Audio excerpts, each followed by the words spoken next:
श्रीमते रामानुजय नमः। श्रीमते निगमान्त महादेशिकाय नमः। श्रीमते श्रीवत्सटकोप श्री रंगनाथ यतीन्द्र महादेशिकाय नमः। श्रीमते श्रीवत्संकार्य महादेशिकाय नमः।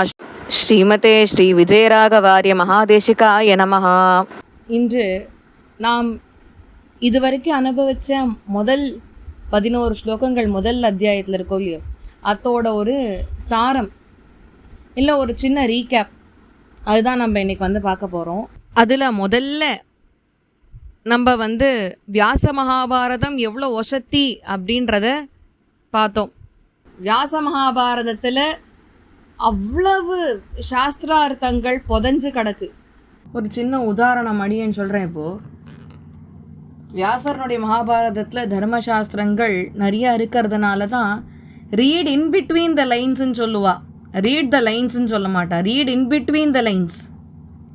அதுதான் பாரதத்தினுடைய விசேஷம். அதனால தான் பாரதம் சொல்லும்பொழுது மகாபாரதத்தை பஞ்சமோ வேதா அப்படின்னு சொல்கிறது வழக்கம். 5வது வேதம் மகாபாரதம்.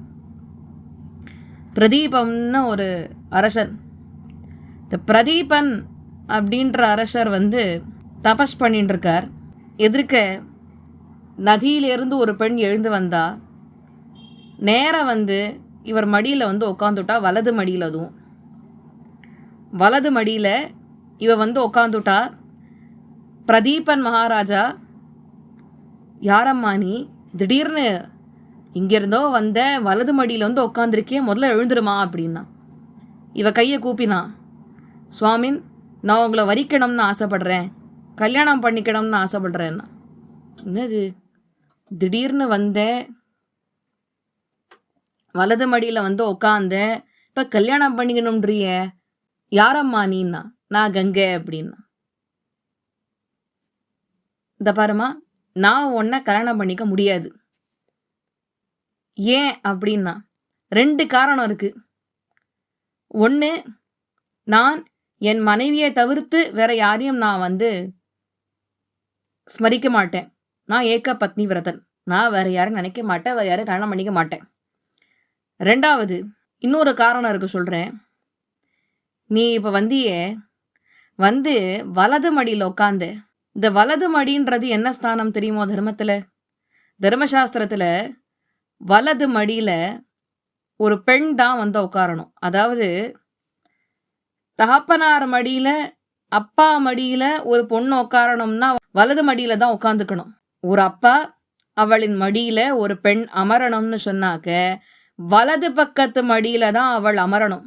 இடது பக்க மடியில் ஒருத்தி உக்காண்டானா அவள் மனைவி ஸ்தானம்னு அர்த்தம். இது தர்மசாஸ்திரம் சொல்கிறது. சின்னூண்டு விஷயம் வருங்க. அவள் மடியில் உக்காந்துருக்கா, அவ்வளவுதான். ஆனால் அவள் எந்த பக்கத்தில் உட்காந்துக்கிறா, அது என்ன ஸ்தானம்ன்ற வரைக்கும் தர்ம விசாரம் பிரதீபன் மகாராஜா பண்ணி அவர் சொல்கிறாரு பாருங்க. நீ என் வலது மடியில் உட்காந்துட்ட, அதனால நீ என் பெண் ஸ்தானம், நான் உன்னை வரிக்க முடியாதுமா அப்படின்னா. அதுக்கப்புறம் கதை போகிறது. இவ அதுக்கப்புறமா சொல்கிறா, எனக்கு ஏதாவது உபாயம் சொல்லும் அப்படின்னா. சரி, நான் வேணா உன்னை மாற்று பெண்ணா ஏற்றுக்கிறேன்னு பிரதீபன் மகாராஜா சொல்கிறார். இப்போ இது ஒரு உதாரணம் தான். இந்த மாதிரி நிறையா இடங்கள் இருக்குது பாரதத்தில். கதைகள், அதற்குண்டான உபகதைகள்னு நிறையா எடுக்கிறா வியாசர். அவர் எடுத்து நமக்கு அதன் மூலியமாக இருக்கிற தர்ம சூக்ஷ்மங்கள் இதெல்லாத்தையும் அவர் சொல்கிறார்.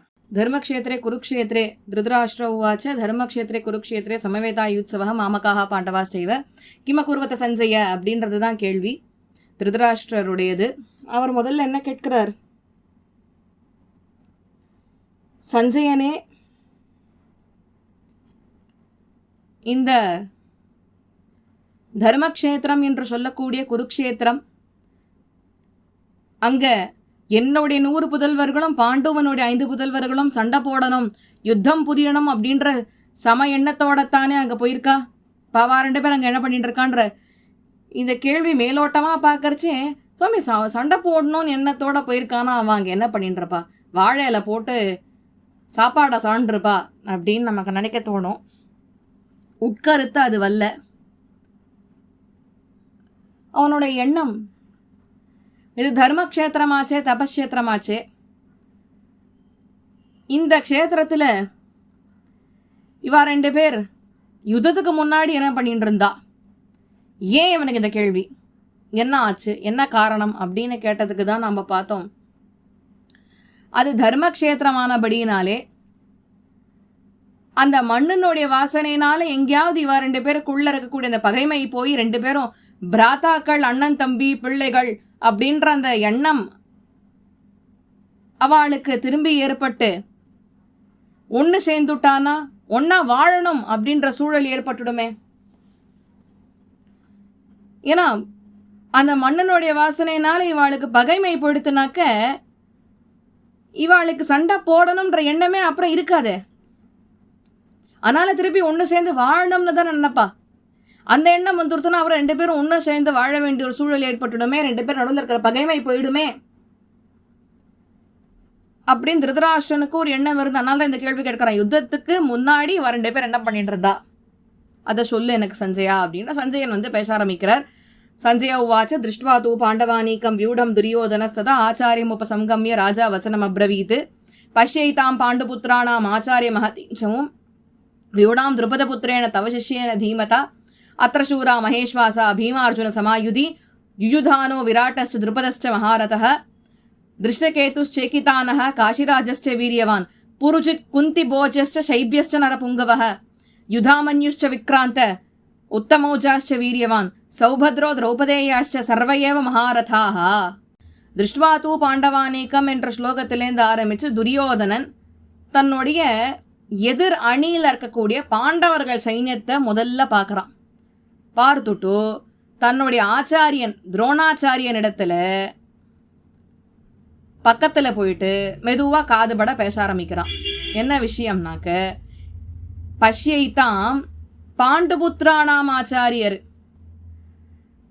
யாரு பாண்டவனுடைய புதல்வர்களுக்கு ஆச்சாரியனாக திகழக்கூடியவரே பஷ்ய ஏத்தாம் பாருங்கோ எதை மகதீம் சமூம் நேர் எதிரில் நிற்கக்கூடிய பெரிய சேனையை பாருங்கோ. வியூடாம் द्रुपद புத்திரேன தவ சிஷ்யேன தீமதா. இந்த வியூகம் அமைக்கப்பட்டிருக்கே द्रुपद புத்திரேன அமைச்சது யாரு? द्रुपदனுடைய பிள்ளையுமான உம்முடைய சிஷ்யனுமான புத்திசாலியாவும் திகழக்கூடிய அவன் ஏற்படுத்தியது. அவன் யார்? திருஷ்டத்யும்னன். திருஷ்டத்யும்னன் தான் கமாண்டர். பீமன் கமாண்டர் கிடையாது. அப்படிப்பட்ட சேனையை பாருங்கோன்னா என்னடா இவன் பயத்தோட பேசுகிறானே அப்படின்னா அவனுக்கு அச்சம் வந்துடுத்து. ஏன் எதிர்க்க நிற்கிறது பாண்டவர்கள் சைன்யம். அந்த பாண்டவர்கள் சைன்யத்தில் எத்தனை அக்ஷௌஹினி சைன்யங்கள் இருக்குது? 7 அக்ஷௌஹினி சைன்யம்னாக்க இத்தனை குதிரைகள் இத்தனை பேர் சண்டை போடுறதுக்காக நிற்கிற அந்த கணக்கெல்லாம் அது ஒரு பெரிய கணக்கு. வியாசர் மகாபாரதத்தில் அந்த கணக்கை விஸ்தாரமாக எடுத்து காண்பிக்கிறார். அதை அப்போ அனுபவிக்கிறச்சே பார்க்கலாம். இப்போ அக்ஷௌஹினி சைன்யம்னா வெறுமை இத்தனை குதிரைகள் இத்தனை சைன்யங்கள் இருக்குன்னு தெரிஞ்சுக்கோங்க. இந்த மாதிரி 7 அக்ஷௌஹினி சைன்யம் பாண்டவர்கள் இடத்துல இருக்குது. இவனிடத்துல 11 அக்ஷௌஹினி சைன்யம் இருக்குது. ஆனாலும் அவளை பார்த்துட்டு பெருசுன்றானேன்னா என்னன்னா துரியோதனன் நினச்சி கூட பார்க்கலையா இவ்வளவு பெருசு சைன்யம் எங்களோடது இருக்குது வாஸ்தவம் தான். ஆனால் பாண்டவர்களுக்கு 7 அக்ஷௌஹினி சைன்யம் வரும் நான் நினச்சி கூட பார்க்கலையே சுவாமின்னா. நான் நினச்சி கூட பார்க்கலையே அவளுக்கு வந்திருக்கே. இவனுக்கு நாராயணி சைன்யமே இருக்கு. இருந்தாலும் எதிரில் இருக்கிற பாண்டவ சைன்யத்தை பார்த்துட்டு அவன் பயப்படுறான்னா அவனுக்கு பயம் வர்ணனை பண்ணிட்டே வருவான் பாருங்க. அத்திர சூரா மகேஸ்வாசா பீமார்ஜுன சமாயுதி யுயுதானோ விராட்டஸ் द्रुपदश्च மகாரதஹான்றான். அத்திர சூரா மகேஸ்வாசா பீமார்ஜுன சமாயுதி நல்லா அசகாய சூரர்கள் நிற்கிறா சுவாமி. பீமனுக்கும் அர்ஜுனனுக்கும் ஈடு கொடுக்கக்கூடியவர்கள் நிற்கிறா. யார் யாருன்னா யுயுதானன், விராட்டன், द्रुपद மகாராஜா. முதல்ல இவன் 3 பேர் சொல்லிட்டான். அப்புறம் திருஷ்டகேது, சேக்கிதானன், காஷிராஜன். அதுக்கப்புறம் புருஜித் குந்தி போஜஸ்ட ஷைபியஸ்ட நரபுங்கவக. புருஜித், குந்தி போஜன், ஷைபியன். தவிர்த்து யுதாமன்யுஷ்ட விக்ராந்த உத்தமௌஜாஷ்ட வீரியவான். யுதாமன்யு, உத்தமௌஜன், சுபத்ராவனுடைய பிள்ளை அபிமன்யு, திரௌபதியினுடைய 5 புதல்வர்கள். இவா எல்லாருமே எப்படிறான்னா எல்லாருமே மகாரதர்கள். ரதன், அதிரதன், மகாரதன் அப்படின்னு இருக்குது. இதெல்லாம் கம்பேரிட்டிவ் சென்ஸில் எடுத்துகிட்டு போனோம் இதை அப்படின்றத நேற்றைய தினமே நம்ம பார்த்தோம். ரதன் அப்படின்னு சொன்னாக்க போரில் நின்று எல்லாத்தையும் காத்து போர் புரியக்கூடியவன் ரதன். பல பேரோட இந்த மாதிரி யுத்தம் புரியக்கூடியவன் அதிரதன். அதிரதனுக்கு அப்புறம் யார்? மகாரதன். 1,00,000 வில்லாளிகளோட இந்த மாதிரி யுத்தம் புரியக்கூடியவன் தான் மகாரதன். இந்த மகாரதன் சவ்யசாச்சின் அர்ஜுனன். போதுமா? அர்ஜுனன் சவ்யசாச்சின். அவனுக்கே சவ்யசாச்சின்னு பேருனா பொதுவாக என்ன பண்ணுவா? எல்லாரும் ஒரு கையில் தான் சண்டை போடுவா இல்லையா? ஒரு கையில் வில்ல பிடிச்சுப்பா, ஒரு கையில் அம்பை பிடிச்சிட்டு பின்னாடி இழுத்து விடுவா. கரெக்டா? ஆனால் இவன் அப்படி கிடையாது. இவாளால் சாமானியப்பட்டவர்களால் ஒரு டயத்தில் ஒரு விஷயத்தை தான் ஃபோக்கஸ் பண்ண முடியும். அர்ஜுனன் 2 கையிலையும் வில்லாம்பை ஏந்திட்டு மல்டி டைரக்ஷன்லாம் அவன் சண்டை போடுவான். ஆனாலும் அவன் சவ்யசாச்சின். இந்த சவ்யசாச்சின் அர்ஜுனன் கூட பீமன், இவா 2 பேரே மகாரதர்கள். இவாளுக்கு நிகரா மகாரதர்கள் இருக்கான்றா. யாருடான்னா இப்ப எடுத்த லிஸ்ட் இந்த 19-20 பேர் முழுக்கவுமே மகாரதர்கள் தான் சுவாமின்றான்.